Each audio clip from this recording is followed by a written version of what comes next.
AP ప్రభుత్వం శ్రీశైలం నుంచి అక్రమంగా విద్యుత్ ఉత్పత్తి చేస్తోందంటూ మంత్రి జూపల్లి కృష్ణారావు అన్నారు. శ్రీశైలం ప్రాజెక్టులో పవర్ జనరేషన్ ట్రయల్స్ చేయొద్దని జీవో ఉందని అన్నారు. తాగునీటి కోసం మాత్రమే వినియోగించాలని సమైక్య రాష్ట్రంలో ఇచ్చిన జీవో స్పష్టంగా ఉందని జూపల్లి తెలిపారు. తెలంగాణ హైకోర్టులో గతంలో ఫైల్పై జస్టిస్ పినాకి ఘోష్ ఇచ్చిన తీర్పు ఉందని అన్నారు. దొంగతనంగా కరెంటు తీసుకోవాల్సిన కర్మ ఏపీకి ఎందుకని ప్రశ్నించారు. పాలమూరు హక్కులను కాపాడుకోవడమే మా లక్ష్యంగా, రైతాంగం ప్రజలకు అండగా కాంగ్రెస్ పార్టీ ఉంటుందని మంత్రి జూపల్లి స్పష్టం చేశారు. కానీ దీన్ని భిన్నంగా ఒకవైపునేమో మెయింటైన్ చేస్తామని చెప్తా ఉన్నారు, ఇంకోవైపునేమో అక్రమంగా తోడేసే కార్యక్రమం చేస్తూ ఉన్నారు. ఈ రోజున ఇప్పటికే ఆంధ్రప్రదేశ్ ప్రభుత్వం ఏదైతే అలాట్మెంట్ కంటే కూడా అదనంగా వాటర్ వాడుకోవడం జరిగింది.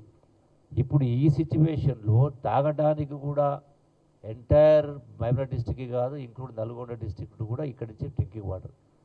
సో ఏదైతే ప్రధానంగా 854 ఫీట్ల కంటే 254 మీటర్స్, దానికంటే తక్కువ 834 ఫీట్, అంతకంటే తక్కువ ఉండకూడదు. కాబట్టి అంతకంటే తక్కువ ఉన్నప్పుడు వాళ్ళు వాటర్ డ్రా చేయకూడదు. కాబట్టి అక్రమంగా చేస్తూ ఉన్నప్పుడు ఇవన్నీ కోర్టు ఆర్డర్స్ ఉన్నాయి, గవర్నమెంట్ ఆర్డర్స్ ఉన్నాయి.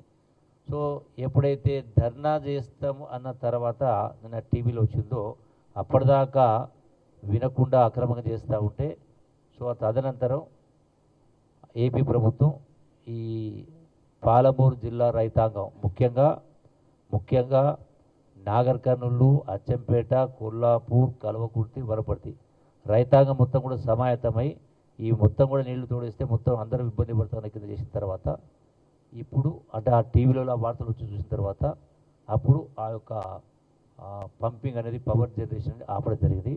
ఒకటే చెప్తామంటే పాలమూరు రైతాంగాన్ని, పాలమూరు ప్రజలు కానీ ఖచ్చితంగా పాలమూరు జిల్లాకు ఎప్పుడు నష్టం జరిగినా ఖచ్చితంగా రైతుల పక్షాన రైతులు సిద్ధంగా ఉన్నారు.